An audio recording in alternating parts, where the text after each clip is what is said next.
I am Ajay from Ajay chemistry classes.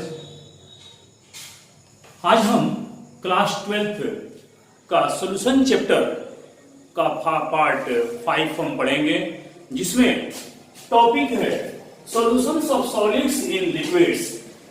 द्रव घोलक में ठोस के घोल, द्रव घोलक में ठोस के घोल, घोल आ गया।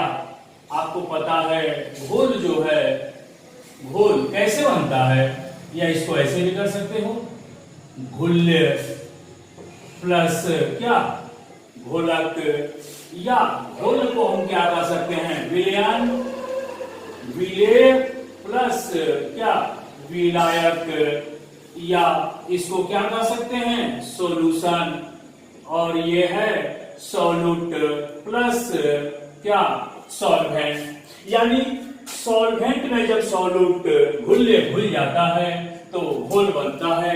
ये हम पिछले वीडियो में हम बता चुके हैं। तो ये जो है आपका टॉपिक है द्रव में, द्रव घोलक में ठोस घुल्ले के घोल। तो यहां पर सबसे पहले हम इस टॉपिक को पढ़ने के पहले, जैसे इस टॉपिक में है आपका सॉल्युबिलिटी के बारे में पढ़ना है, तो सबसे पहले हम कुछ एक दो टर्म है उसको पढ़ते हैं। डिसोल्यूशन, डिसोल्यूशन क्या होता है, विघटन या विच्छेद। ये क्या है, ये है कि जब किसी घोल में, जब किसी घोलक में घुल्ले को घुलाते जाओगे तो घुल्ले की सांद्रता बढ़ती जाएगी, यानी घोल की सांद्रता बढ़ती जाएगी, और इस प्रक्रिया को हम कहते हैं क्या डिसोल्यूशन। यानी घोल में, यहां पर आप देख सकते हो, किसी घोलक में घुल्ले को घुलाते रहने पर घोल का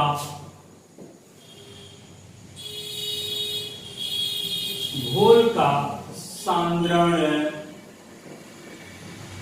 घोल का सांद्रण बढ़ते जाता है। क्यों? क्योंकि घुल्ले की, यहां पर क्योंकि घुल्ले की मात्रा बढ़ते जाती है। किसी घोलक में घुल्ले को घुलाते रहने पर घोल का सांद्रण बढ़ते जाता है, जिसे विघटन कहते हैं। अब यहां पर कोई भी घोल है, उसमें आप लगातार घुल्ले को घुलाते जाइए, तो घुल्ले को घुलाते जाइएगा तो घोल का सांद्रण क्या होगा, बढ़ते जाएगा, यानी घोल गाढ़ा होते जाएगा। और घोल का सांद्रण का मतलब क्या होता है, घुल्ले का सांद्रण। याद रखना, किसी भी घोल का सांद्रण का मतलब है घुल्ले का सांद्रण। अब यहां पर एक और टर्म आता है क्रिस्टलाइजेशन, क्रिस्टलाइजेशन, रवाकरण, रवाकरण। जब आप किसी संतृप्त घोल में और घुल्ले को डालते जाएंगे, घुल्ले के यानी ठोस घुल्ले को डालते जाओगे, तो अब वो घुलेगा नहीं, क्योंकि घोल कैसा है, सैचुरेटेड, संतृप्त है। अब क्या करेगा वो घोल, क्या करेगा उस घुल्ले को यानी ठोस घुल्ले को वो बाहर फेंकेगा। यानी वो जो है घुल्ले के जो कण हैं वे अन्य घुल्ले के कणों पर क्या होते जाएंगे, वे क्रिस्टलाइजेशन होते जाएंगे, एक दूसरे पर इकट्ठे होते जाएंगे। यानी घोल जो है अब घोल के रूप में ना, बल्कि रवा क्रिस्टल कण के रूप में बनते जाएगा, जिसको हम कहते हैं क्या रवाकरण। तो यहां पर एक लाइन में परिभाषा क्या हो सकती है कि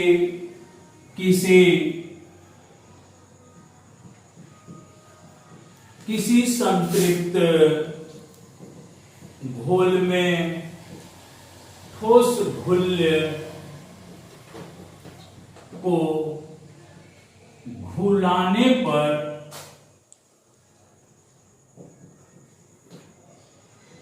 ठोस घुल्ले घोल के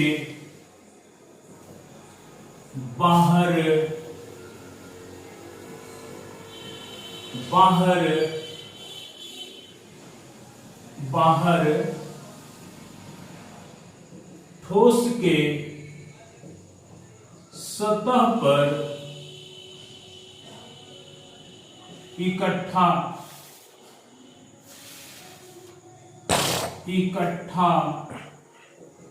होते जाते हैं, जिसे रवाकरण कहा जाता है। यहां देखिए ये डिसोल्यूशन है, ये घुलने के कण घोलक में घुलते जाते हैं, क्या कहलाता है, ये कहलाता है विघटन।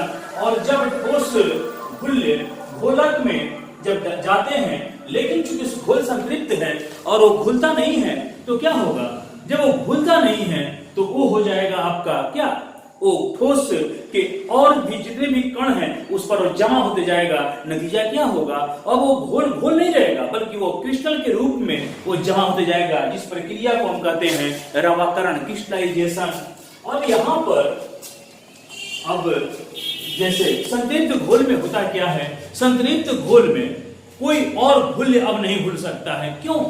क्यों नहीं घुल सकता है, क्योंकि वहां पर रेट ऑफ डिसोल्यूशन, विघटन की दर और रेट ऑफ क्रिस्टलाइजेशन, रवाकरण की दर समान होती है। क्या होती है, समान होती है, जो कि साम्यावस्था में यानी साम्य में रहता है, जिसको कि हम गतिक साम्य बोलते हैं। जैसे यहां पर ये जो है तुम्हारा सॉल्यूट प्लस सॉल्वेंट, ये जो है सॉल्यूट प्लस सॉल्वेंट, ये हो जाएगा तुम्हारा सॉल्यूशन। अब ये अगर मान लो ये घोल तुम्हारा संतृप्त है तो घुलने के कण अब इसमें नहीं घुलेंगे। और जब नहीं घुलेंगे, क्यों नहीं घुलेंगे, क्योंकि रेट ऑफ डिसोल्यूशन और रेट ऑफ क्रिस्टलाइजेशन दोनों समान होता है। तब घोल क्या बनता है, संतृप्त घोल। और यह संतृप्त घोल गतिक साम्य डायनामिक इक्विलिब्रियम में रहता है, जिसके फलस्वरूप क्या बनता है, संतृप्त घोल बनता है। और संतृप्त घोल बनने का कारण एक चीज ध्यान रखना कि संतृप्त घोल क्यों बनता है, क्योंकि उसमें रेट ऑफ डिसोल्यूशन और रेट ऑफ क्रिस्टलाइजेशन सेम होता है। अब हम देखते हैं यहाँ पर, ये तो हमारा हो गया गतिक साम्य। अब यहाँ पर हम पढ़ेंगे heading solubility of a solid in a liquid। ये देखिए, ये आपका ठोस, ये घुल्य है और ये घोलक है, यानी किसी द्रव में ठोस क्या है, घुल्य की घुलनशीलता। ये देखिए क्या है, संतृप्त घोल में संतृप्त घोल, यहां पर द्रव में ठोस की घुलनशीलता। हम इसको कैसे मापेंगे, जैसे किसी निश्चित ताप पर, ताप क्या है हमारा, कांस्टेंट है, तो किसी निश्चित ताप पर किसी घोलक के 100 ग्राम में, किसी घोलक यानी द्रव के 100 ग्राम में घुल्य के जितने ग्राम, घुल्य की मात्रा, अधिकतम मात्रा ग्राम में जितनी घुली रहती है, उसी को तो हम कहते हैं उस घुल्य की घुलनशीलता।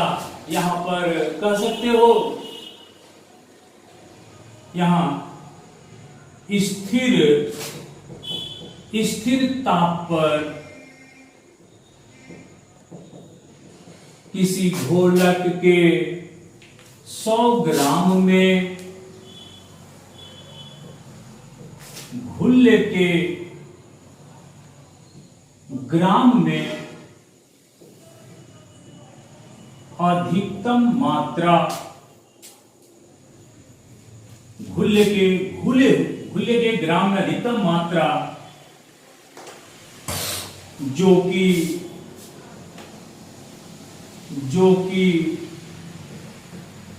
घुली रहती है, इस मात्रा को घुल्य की घुलनशीलता, सॉल्युबिलिटी, घुल्य की घुलनशीलता कहा जाता है। यहां पर ध्यान देना है कि घोलक की मात्रा कितनी है, 100 ग्राम, और इस 100 ग्राम में घुल्य की घुलने की अधिकतम मात्रा ग्राम में, याद रखना, घुलने की अधिकतम मात्रा ग्राम में जितनी घुली हुई है उसी मात्रा को हम कहते हैं घुलनशीलता। अगर मान लो 100 ग्राम तुम्हारा द्रव घोलक है और इसमें अगर 20 ग्राम घुल्ले घुला हुआ है, तो इस घुल्ले की घुलन, मान लो 20 ग्राम चीनी है, तो इस घुल्ले की घुलनशीलता कितनी है?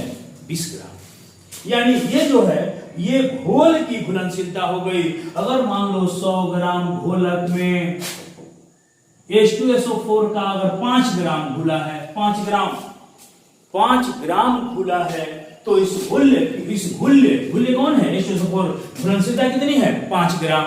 तो ये चीज ध्यान रखना होगा आपको कि यहाँ पर घुलनशीलता क्या है? 100 ग्राम घोलक में, ठीक है, 100 ग्राम घोलक में जितने घुल्ले रहते हैं उसको क्या कहते हैं? उस घुल्ले की घुलनशीलता। इसका स्क्रीनशॉट यहाँ पर द्रव में यानी घोलक में ठोस घुल्ले की घुलनशीलता को प्रभावित करने वाले कारक, इसके 2 कारक हैं।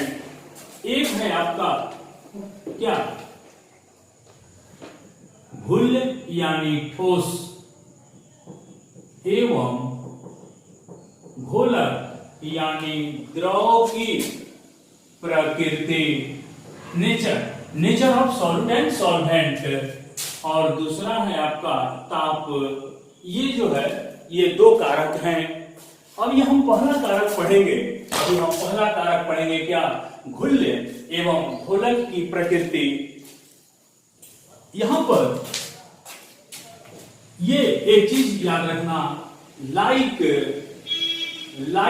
डिजॉल्व्स लाइक, ये 3 अक्षर, ये बहुत बड़ी चीज है। लाइक डिजॉल्व्स लाइक यानी समान प्रकार के घुल्ले समान प्रकार के घोलक में घुलते हैं। लाइक डिजॉल्व्स लाइक यानी आयनिक घोलक। अगर मान लो, यहां देखिए ध्यान से, लाइक डिजॉल्व्स लाइक, एक ही प्रकार के यानी जिसमें रासायनिक गुण सेम हो, वो अपने उसी रासायनिक गुण वाले घोलक में घुलेंगे। जैसे अगर हम यहाँ पर एक चार्ट के द्वारा समझा रहे हैं, जैसे ये है घुल्ले, ये है घोलक,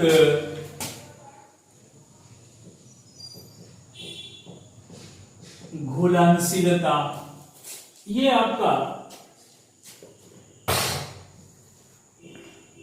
ये अगर मान लो कि ये तुम्हारा अगर आयनिक रहे और घोलक भी आयनिक रहे, आयनिक बोले या पोलर, आयनिक या पोलर, तो दोनों यहां देखिए घुल्ले भी सेम घोलक भी सेम, तो घुलनशीलता क्या होगी? घुलनशीलता बढ़ेगी। अगर मान लो यहां पर ये तुम्हारा घुल्ले अगर आयनिक हो और ये जो घोलक है तुम्हारा नॉन पोलर हो जाए, तो घुलनशीलता क्या होगी? घटेगी, क्योंकि ये आयनिक हो गया, ये नॉन पोलर यानी कोवलेंट,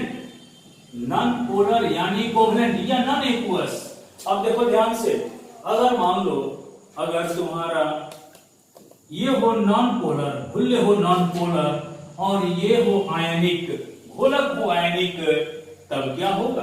तब होगा तुम्हारा ये घुलनशीलता फिर घटेगी, क्योंकि इनमें केमिकली सिमिलरिटीज नहीं है, ये दोनों डिफरेंट हैं, नॉन पोलर और ये आयनिक। अब जैसे डी में अगर मान लो ये तुम्हारा नॉन पोलर है, नॉन पोलर, और ये भी हो जाए तुम्हारा नॉन पोलर, और ध्रुवीय कार्बनिक यानी ऑर्गेनिक या कोवलेंट या नॉन पोलर या नॉन आयनिक, तब यहां दोनों नॉन पोलर हो गए, यानी सिमिलरिटीज बढ़ गई, तो ये क्या होगा? बढ़ेगी। ये जो घुलनशीलता है क्या होगी? बढ़ेगी। जैसे एग्जांपल के तौर पर पहले एक काम करना, ये आयनिक है, ये आयनिक, ये भी आयनिक, बढ़ रही है, आयनिक नॉन आयनिक या नॉन पोलर, इसको हम नॉन आयनिक भी बोल सकते हैं, तो दोनों अलग अलग हो गया, घुलनशीलता घटेगी। नॉन पोलर, ये यहां पर क्या है? पोलर, आयनिक, तो घुलनशीलता घटेगी, दोनों डिफरेंट हो गया। नॉन पोलर, ये दोनों सेम हो गया, तब क्या होगी? घुलनशीलता बढ़ेगी। जैसे यहां पर अब देखिए आपको आयनिक में, जैसे मान लो आयनिक में क्या होता है? आयनिक, आयनिक या पोलर, ये तो भूल है ना। जैसे यहां पर एग्जांपल हम ले लेते हैं NaCl, और ये जो है ये आयनिक घोलक क्या है? जैसे यहां पर H2O है, द्रव SO2 है, द्रव NH3 है, ठीक है, द्रव H2S है, ये सभी आयनिक घोलक हैं। तो यहां पर ये NaCl ये भी आयनिक है, आयनिक घोलक, घुलनशीलता बढ़ेगी। अब देखो यहां पर ये मान लो तुम्हारा पोटेशियम क्लोराइड, सोडियम क्लोराइड ये आयनिक है। नॉन पोलर या कोवलेंट, ध्यान रखना ये सेम चीज है। अगर ये तुमको मान लो यहां पर अगर बेंजीन हो जाए, ईथर हो जाए, ये क्या है? नॉन पोलर या कार्बनिक, ऑर्गेनिक या कोवलेंट, तब इसमें अब क्या होगी? घटेगी। अब देखो यहां पर नॉन पोलर में तुम कोई ले लो कंपाउंड, जैसे नॉन पोलर में नेफ्थालीन ले लो, नेफ्थालीन ले लो। तो अब यहां पर आयनिक, अब जैसे H2O है, अब यहां पर ये कार्बनिक हो गया, ये आयनिक हो गया, घटेगी। अब देखो जैसे नेफ्थालीन या एंथ्रासीन ले लो, एंथ्रासीन ये क्या हो गया? नॉन पोलर आयनिक, यानी क्या होगा? बेंजीन, अल्कोहल, हाइड्रोकार्बन, तब क्या होगी? घुलनशीलता बढ़ेगी। तो ये आप चीज ध्यान रखना, ये बहुत बढ़िया, ये आपके लिए ठीक है। इसमें आपको ऑब्जेक्टिव भी पकड़ेगा और ये सब्जेक्टिव क्वेश्चन भी आप इसे कर सकते हैं इजीली। तो आप देख सकते हैं यहाँ पर। अब एक चीज आपको बताने जा रहे हैं हम, ये तो हो गया आपका क्या कि ये है द्रव में ठोस की घुलनशीलता को प्रभावित करने वाला कारक। पहला पढ़िए घुल्य एवं घुलक की प्रकृति। एक चीज इसी में हम पढ़ा देते हैं आपको, जैसे जालक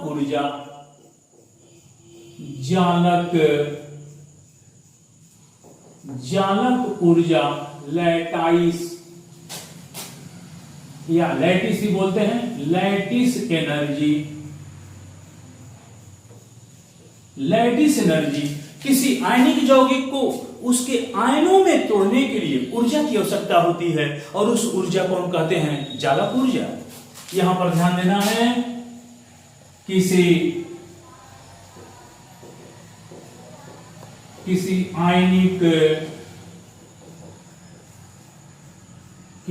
आयनिक यौगिक को उसके आयनों में तोड़ने या विघटन तोड़ने के लिए जो ऊर्जा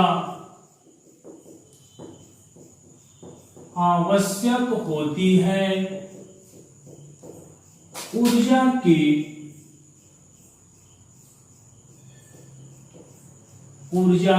उस मात्रा को जालक ऊर्जा कहते हैं। ये ध्यान रखिए, कोई भी यौगिक है, जैसे मान लो NaCl है, आयनिक यौगिक है, उसके आयनों को तोड़ दो उसके आयन में, तो ये क्या हो गया? यहां पर जो ऊर्जा लगेगी उसी को तो हम कहते हैं जालक ऊर्जा। अब यहां पर एक चीज ध्यान रखिए कि ये जो है एक्वस, ये भी है एक्वस। आयनिक यौगिक कहां टूटेगा?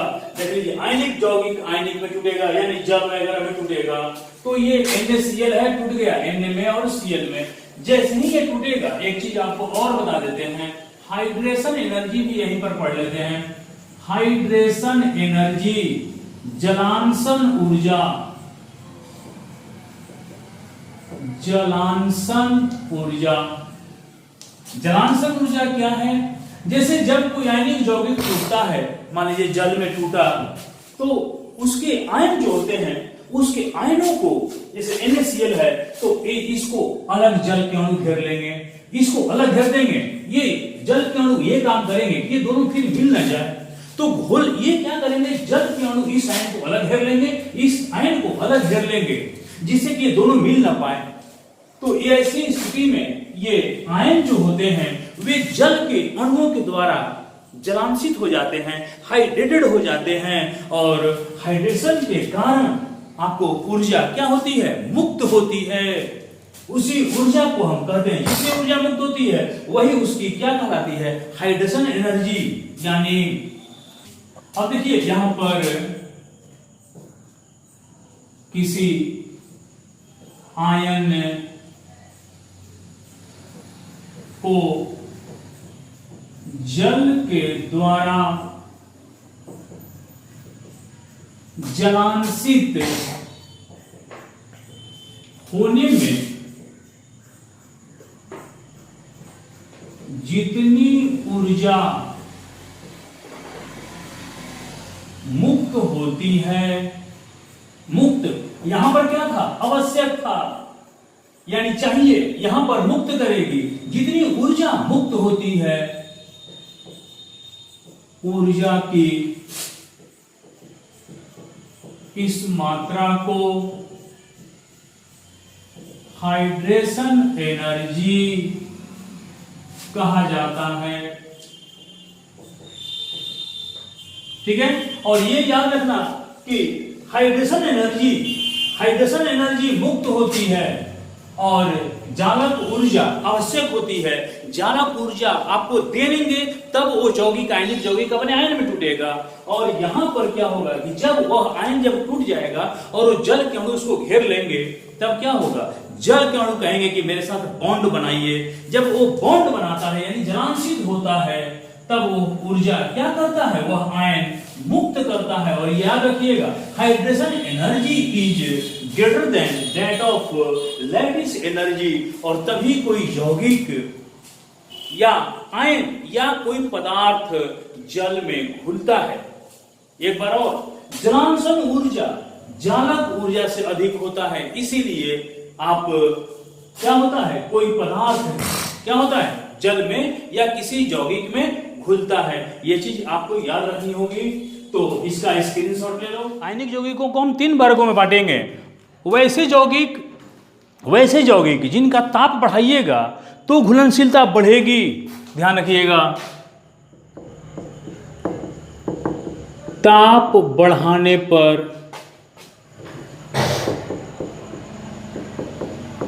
यौगिकों की घुलनशीलता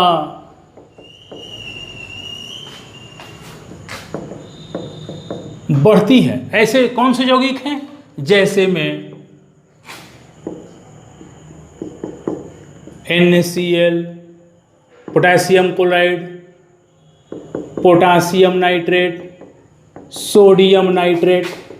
ऐसे यौगिकों की ताप बढ़ाइएगा, घुलनशीलता क्या होगी, बढ़ेगी। क्यों बढ़ेगी, क्योंकि ऐसे यौगिक लिचट्रिय प्रिंसिपल के अनुसार ऐसे यौगिक क्या होते हैं, उष्मा शोषी होते हैं। क्योंकि आप ताप बढ़ा रहे हैं, जैसे मान लो ये सॉल्यूट है, सॉल्वेंट है, और ये हीट क्या बनेगा, ये बनेगा आपका सॉल्यूशन। तो ऐसी प्रतिक्रिया जिसमें हीट बाईं ओर हो, कैसी प्रतिक्रिया है, यानी इसमें उष्मा दी जा रही है, ऐसी प्रतिक्रिया को हम कहते हैं उष्मा शोषी इंडोथर्मिक रिएक्शन। यानी इसमें उष्मा दीजिएगा तब यहां पर ताप बढ़ाइएगा तो घुलनशीलता बढ़ेगी। बी में आइए, यहां पर ताप बढ़ाने पर यौगिकों की घुलनशीलता घटती है। जैसे cerium sulphate, lithium carbonate, sodium carbonate monohydrate, mono माने एक, ये सब यौगिक ऐसे हैं कि ताप बढ़ाइएगा घुलनशीलता घटेगी। क्यों, क्योंकि ऐसे यौगिक क्या होते हैं, ये देखिए आप रिएक्शन से समझिए, solute plus solvent, arrow solution plus यहाँ पर हीट या ऊर्जा या उष्मा। अब देखो यहाँ पर बाईं ओर उष्मा थी, यहाँ पर दाईं ओर है, ये ऊर्जा उष्मा क्या हो रही है, मुक्त, ये उष्मा क्या हो रही है, ग्रहण। जहां ऊष्मा ग्रहण, ऊष्मा शोषी, जहां ऊष्मा मुक्त, ये है आपका ऊष्मा क्षेपी, एक्सोथर्मिक रिएक्शन। तो तुम देख सकते हो, अगर तुम ताप बढ़ाओगे तो प्रतिक्रिया इधर से स्टार्ट हो जाएगी, क्योंकि लिचर्डिये प्रिंसिपल के अनुसार जब भी किसी प्रतिक्रिया को प्रभावित करने वाले कारक को बढ़ाते हैं तो वह जो है उधर जाएगी, जिधर जाने से उसकी ऊर्जा क्या हो जाए, यूज हो जाए। तो आप ताप प्रतिक्रिया का ताप बढ़ाइएगा तो प्रतिक्रिया इधर से नहीं जाकर के अग्रिम प्रतिक्रिया की ओर नहीं जाएगी, फॉरवर्ड डायरेक्शन में नहीं जाएगी, बल्कि बैकवर्ड डायरेक्शन में, यानी घुलनशीलता क्या हो जाएगी, घट जाएगी। ऐसे यौगिकों का क्या करेंगे, जब ताप घटाएंगे तब घुलनशीलता बढ़ेगी, ताप बढ़ाइएगा तो घुलनशीलता घटेगी। सी में आ जाओ। सी में क्या है, सी में यह है कि ताप बढ़ाइएगा तो घुलनशीलता लगातार न बढ़ेगी न घटेगी, ये ध्यान रखिएगा। ताप बढ़ाई, इसमें क्या है, ताप बढ़ाओगे घुलनशीलता बढ़ेगी, ताप बढ़ाओगे घुलनशीलता घटेगी। तीसरा जो प्रकार है वैसे यौगिक जिनका ताप बढ़ाओगे तो घुलनशीलता न लगातार बढ़ती है न लगातार घटती है। यहाँ पर ये जो है, यानी यहाँ पर आप कह सकते हैं ताप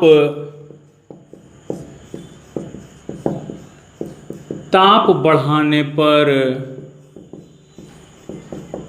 ऐसे यौगिकों की घुलनशीलता लगातार न तो बढ़ती है और न ही घटती है। जैसे में हम ले लेंगे, इसमें क्या होगा, ये जो है जैसे में मान लीजिए आपका एग्जाम्पल ले लो,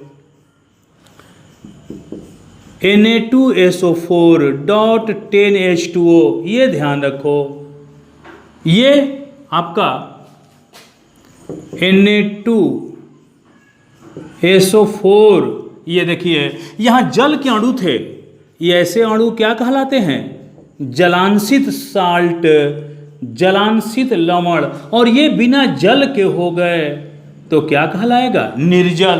तो यहाँ पर अब देखिए ध्यान से, अगर आपका 32.4 डिग्री सेल्सियस से अगर अधिक जाओगे ताप, तो ये जो है ये इतना डिग्री सेल्सियस तक घुलनशीलता जलांशित लवण एक रूप से दूसरे रूप में बदलेगा, यानी जलांशित से हाइड्रेटेड साल्ट से निर्जल में बढ़ेगा। लेकिन अगर ताप तुम्हारा कम हो जाए इतना से कम, तब क्या होगा, तब ये निर्जल कहाँ चला जाएगा, जलांशित में हो जाएगा, यानी एक रूप से दूसरे रूप में। तो अब देखो ध्यान से, वह ताप जिस पर कोई पदार्थ एक रूप से दूसरे रूप में बदल जाता है उसको कहते हैं ट्रांजिशन टेम्परेचर। ट्रांजिशन टेम्परेचर, एक शब्द आया यहाँ पर, transition temperature. Transition temperature, transition का मतलब संक्रमण ताप, जिस ताप पर कोई पदार्थ एक रूप से दूसरे रूप में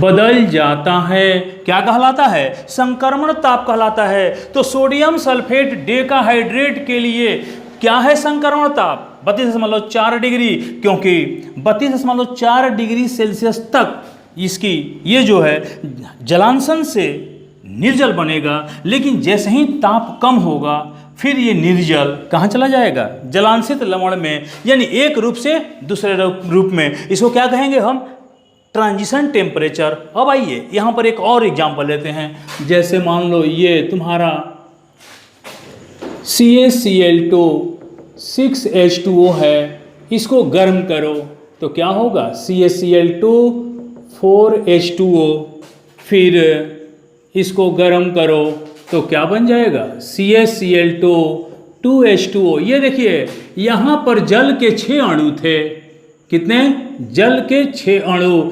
यहाँ पर जल के कितने अणु हैं, 4 अणु, और यहाँ पर कितने अणु हैं? ये सब all these three salts are hydrated salts but the difference in their H2O molecule in these compounds. So यहाँ पर ये हम कह सकते हैं कि ये एक रूप से दूसरे रूप में आया कि नहीं। तो ये भी क्या है?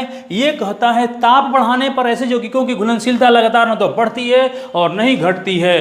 तो आपको ताप के आधार पर आयनिक यौगिकों को 3 वर्गों में ए, बी और सी में बांटा जाता है। ये याद रखेंगे आप। ये था हमारा solubility of A solid in a liquid. अब हमारा अगला टॉपिक होगा, पहले हम देखेंगे सॉल्यूशंस ऑफ गैस। गैस क्या है यहाँ? Solute in liquids. लिक्विड्स क्या है? सॉल्वेंट्स। ये हो जाएगा द्रव में। द्रव क्या है? घोलक। द्रव घोलक है। द्रव में गैस। गैस क्या है? घुल्य। घुल्य के घोल। ये है तुम्हारा द्रव में गैस के घोल। वो क्या था? द्रव में ठोस घुल्य के घोल। अब हम यहाँ पर ये पढ़ेंगे कि सोल्युबिलिटी इसमें ही पढ़ना है। गैस की सोल्युबिलिटी वो था द्रव में ठोस की घुलन सोल्युबिलिटी, यहाँ पर द्रव में गैस की सोल्युबिलिटी। तो सबसे पहले एक बात आप जान जाइए, कोई सभी प्रायः सभी गैस जल में घुलती हैं। ये बात अलग है कि कोई गैस जल में अधिक घुलती है, कोई गैस कम घुलती है। कुछ गैस ऐसी भी होती हैं जो नॉन पोलर सॉल्वेंट्स में भी घुलते हैं, जैसे अल्कोहल में घुलते हैं, बेंजीन में घुलते हैं, हाइड्रोकार्बन्स में घुलते हैं, यानी नॉन पोलर सॉल्वेंट्स में भी घुलते हैं। लेकिन mostly gases are soluble in water, भले उनकी मात्रा क्या हो, कम हो। अब हम इसमें ये चीज़ पढ़ने के, ये जो हम इस टॉपिक है इसमें हम सबसे पहले पढ़ेंगे solubility of A gas in a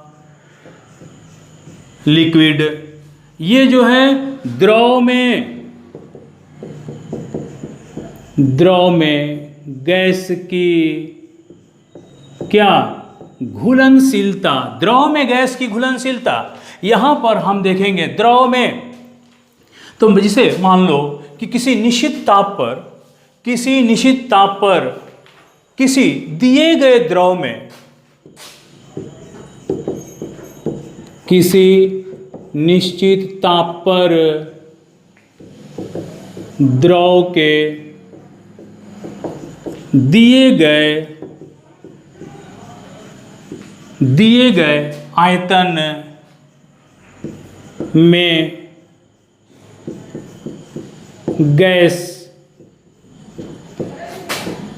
gas के क्यूबिक सेंटीमीटर या मिलीलीटर में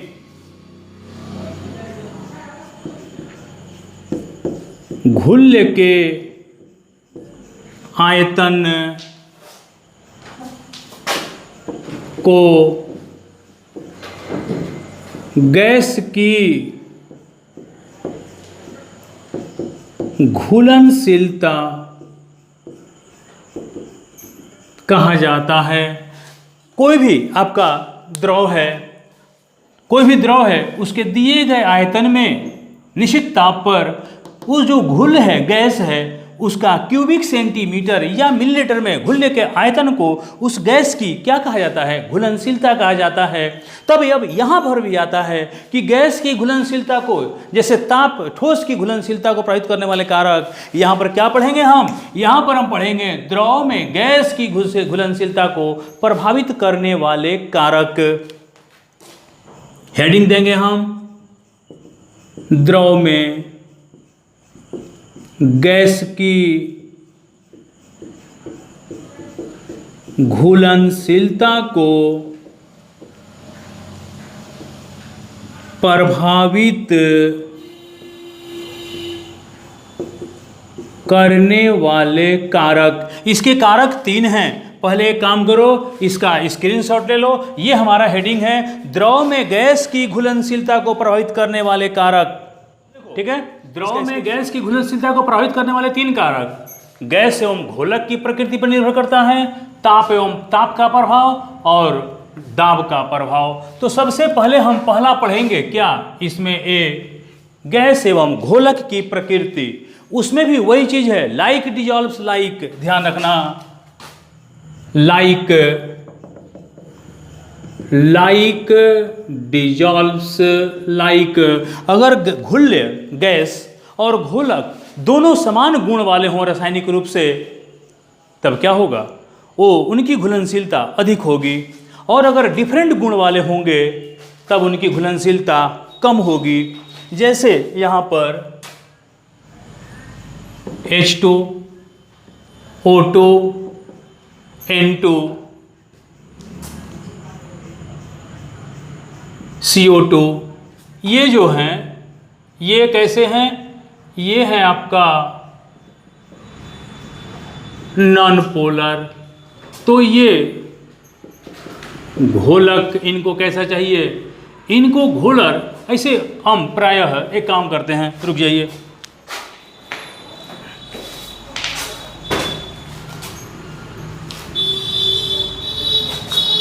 जैसे यहां पर O2, N2, CO2,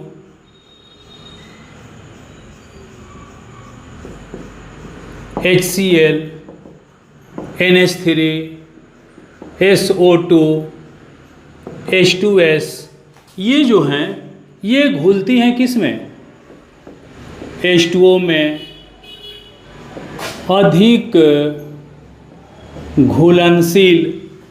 अब यहाँ पर लेकिन यहाँ आप देखिए, जैसे H2 हो या कोई अक्रिय गैस, इनर्ट गैसेज हों, वो कहाँ घुलती हैं, नॉन पोलर में। नॉन पोलर कोई भी नॉन पोलर या कार्बनिक या ऑर्गेनिक, ठीक है, या कोवलेंट। नॉन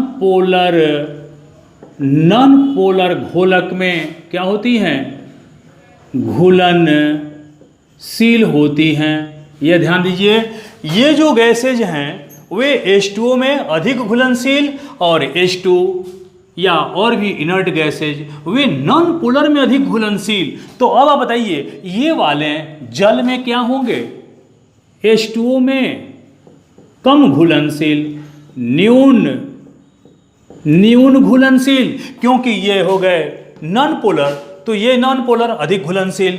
यहाँ पर क्या होगा, ये जो है अधिक घुलनशील, H2O में कम घुलनशील। अब देखो ये जो है प्रायः इसमें CO2 को छोड़ दिया जाए तो अधिकतर जो है H2O में क्या है, H2O में अधिक घुलनशील। तो ये वाले नॉन पोलर में क्या होगा, नॉन पोलर अगर घोलक हो उसमें क्या होगा, न्यून घुलनशील। यानी इसमें भी लाइक वाले जो आयनिक होगा वो H2O में अधिक घुलनशील, जो पोलर नॉन पोलर होगा वो नॉन पोलर में अधिक घुलनशील। तो ये रहा हमारा गैस एवं घोलक की प्रकृति। अगर गैस यानी घुल्य और घोलक दोनों अगर आयनिक हो तो आयनिक घोलक में घुलनशील, और दोनों अगर नॉन पोलर हो, ऑर्गेनिक हो, कोवलेंट गैसेज हो, तो वे नॉन पोलर में कौन कौन आ जाएगा, अल्कोहल आ जाएगा, बेंजीन आ जाएगा, ईथर आ जाएगा, हाइड्रोकार्बन्स आ जाएगा। ये all these are non polar solvents. So in these non polar solvents, non polar molecules, non polar gases are soluble, but in this case H2O is a polar solvent, ionic solvent. ये जो है इसमें क्योंकि because the H2O is a strong solvent because dielectric constant power of H2O will be very high. So the ionic compounds are soluble in H2O. अब हम यहाँ पर B में आते हैं, ताप का प्रभाव। ये देखिए ध्यान से, ताप का प्रभाव में क्या होगा, ताप का प्रभाव, ताप बढ़ाने पर गैसों की घुलनशीलता घटती है। क्यों घटती है, ये देखिए गैस और ये है सॉल्वेंट। तब क्या होगा, अगर आप ताप को बढ़ाओगे तो जानते हो क्या होगा, ये देखिए प्रतिक्रिया इधर चल देगी, ये गैस है, गैस घुलेगा ही नहीं। प्रतिक्रिया आप अगर यहाँ पर होता, इसका मतलब क्या है कि ये ऊष्माक्षेपी है, ये ऊष्माक्षेपी है। ये कहता है आपने मेरा ताप क्यों बढ़ाया, हम तो खुद ऊष्मा को निकाल रहे हैं। यहाँ पर ऊष्मा क्या है, मुक्त, और आप इसका ताप अगर बढ़ाएंगे तो घुलनशीलता क्या होगी, घुलनशीलता इसकी घटती है। ताप का प्रभाव में याद रखिएगा, क्योंकि ली चैटेलियर प्रिंसिपल, लासतालिये के नियम के अनुसार यदि आपको प्रतिक्रिया को प्रभावित करने वाले कोई भी चीज को बढ़ाते हैं तो वो जो है वो कारक उधर जाएगा जिधर जाने से उसका यूज हो। जैसे आप हीट को बढ़ाते हैं तो ये प्रतिक्रिया, since this reaction is in exothermic, so if you increase the temperature then this reaction goes into backward direction। ये जो है कहाँ चले जाएगी, ये आपको जाने लगेगी बैकवर्ड डायरेक्शन में। लेकिन आपको करना क्या है, गैस की घुलनशीलता को बढ़ाना है, गैस को घुलाना है तो आपको ताप को कम रखना पड़ेगा। अब आइए, ये जो है हमारा दाब का प्रभाव, दाब का जो प्रभाव है, इफेक्ट ऑफ प्रेशर, दाब का प्रभाव, और इसको हम कहते हैं हेनरी का नियम, हेनरीज लॉ। ये कहता है हेनरी का नियम कि आप किसी भी गैस पर अगर गैस का दाब बढ़ाओगे उसकी घुलनशीलता बढ़ती जाएगी, क्योंकि खोलक में गैस के अधिक से अधिक अणु घुलते चले जाएंगे, क्योंकि दाब हमारा क्या है, अधिक है।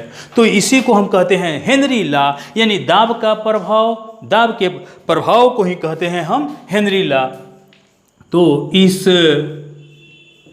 नियम के अनुसार, इस नियम के अनुसार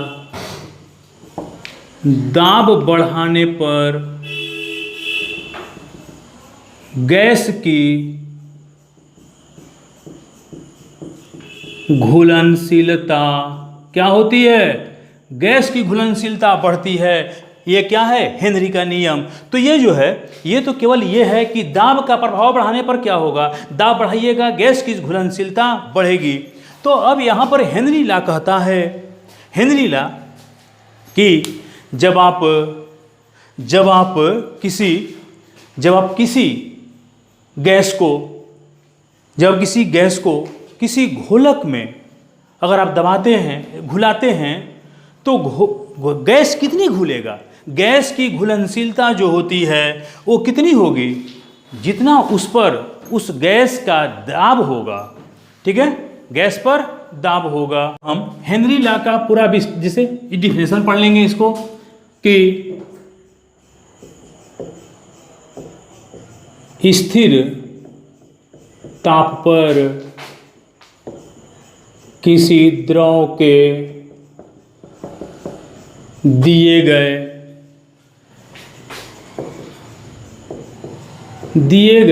आयतन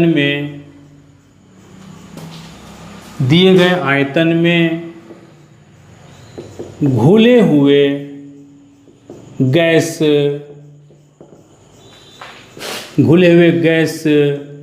का द्रव्यमान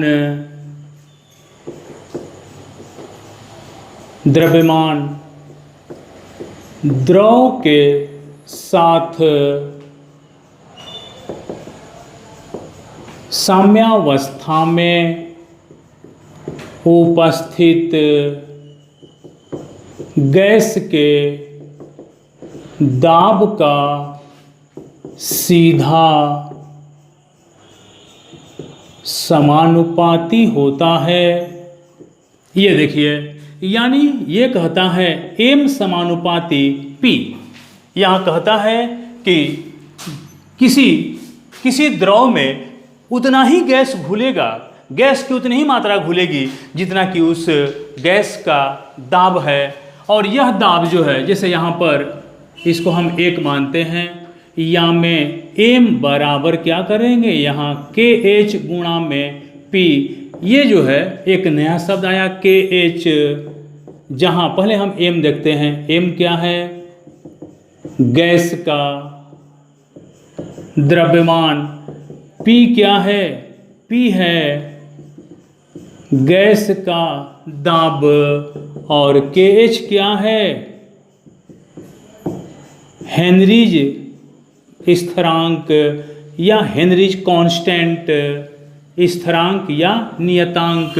अब हेनरीज जो कांस्टेंट है KH, ये जो KH है ये गैस क्या है? घुल्य एवं घोलक की प्रकृति एवं ताप पर निर्भर करता है। ये जो है आपका KH जो है ये कैसे निर्भर, कौन सी क्या चीज़ पर निर्भर करता है? तो गैस जो है KH निर्भर करता है गैस एवं घोलक की प्रकृति पर एवं ताप पर निर्भर करता है। अगर हमारा ताप अधिक हो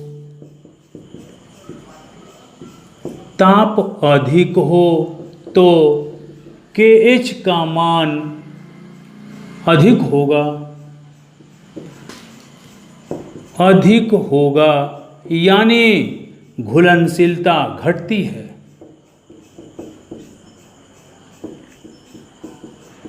ठीक है, तो एक काम करो, पहले इसका किसी द्रव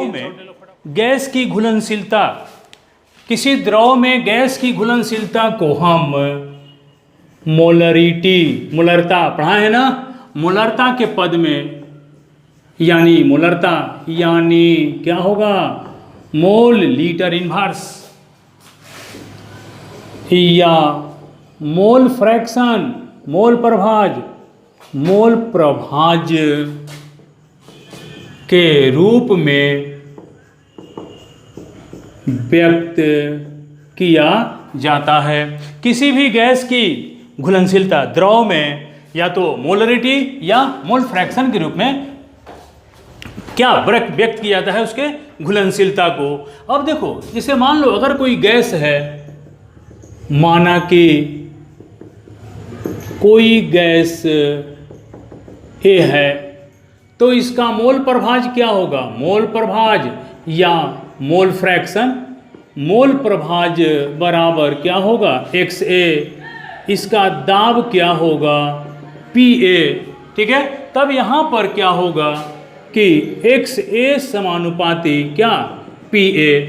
उसमें हमारा ये जो है आपका, इसमें मान लो इसको 1 ले लो, तब यहाँ पर क्या होगा? XA बराबर KH गुणा में PA। ये देखिए, यानी किसी गैस का मोल प्रभाज क्या है जी? पढ़ा है ना? ये जो है किसी गैस का मोल प्रभाज उस घोल में उपस्थित गैस के आंशिक दाब पार्शियल प्रेशर का सीधा समानुपाती होगा। यानी गैस द्रव में उतना ही घुलेगा जितना आप गैस पर दबाव लगा रहे हैं। यानी XA क्या है? Mole fraction of gas A and दाब PA क्या है? Pressure of gas. तो उतनी ही मात्रा घुलेगी जितना आप उस गैस पर दाब लगाएंगे। तो XA इक्वल टू क्या होगा? KH गुणा में PA। अब जो है हम समीकरण 1 को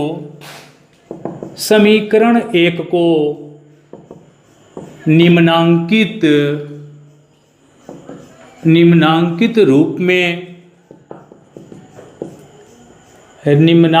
रूप में लिखा जा सकता है। जैसे मान लो कि A समानुपाती B, तो B समानुपाती A भी तो हो जाएगा।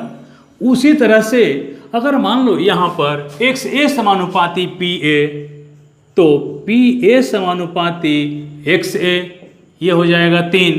तो क्या होगा? PA इक्वल टू क्या हो जाएगा? KH गुणा में, ये देखिए, ये जो है इसका, अब देखिए ये परिभाषा कि अगर किसी द्रव में अगर आप किसी गैस को घुलाते हैं तो क्या होगा? उसके दाब के वेपर फेज वाष्प अवस्था में आप किसी गैस का जो है किसी गैस की घुलनशीलता उतनी होगी जितनी कि उस गैस पर क्या लगेगा, दाब लगेगा। तो ये यहाँ पर ये दोनों सेम है, ठीक है। यहाँ पर हम XA समानुपाती PA, यहाँ पर हम PA समानुपाती XA। अब एक चीज़ आपको बता देते हैं, ये जो है unit of KH Henry constant की इकाई क्या है, या ये ATM में भी व्यक्त कर सकते हैं, बार में भी कर सकते हैं, या इसको किलो बार में भी व्यक्त किया जा सकता है। और एक बात याद रखना कि KH का मान अगर बढ़ता है, KH का मान अगर बढ़ेगा, KH का मान बढ़ने पर घुलनशीलता क्या होती है, घटती है। और KH का मान कब बढ़ेगा, जब ताप बढ़ेगा। ताप बढ़ने पर KH का मान बढ़ता है, जिससे स्पष्ट है कि ताप बढ़ाने पर गैस की घुलनशीलता घटती जाती है, ठीक है।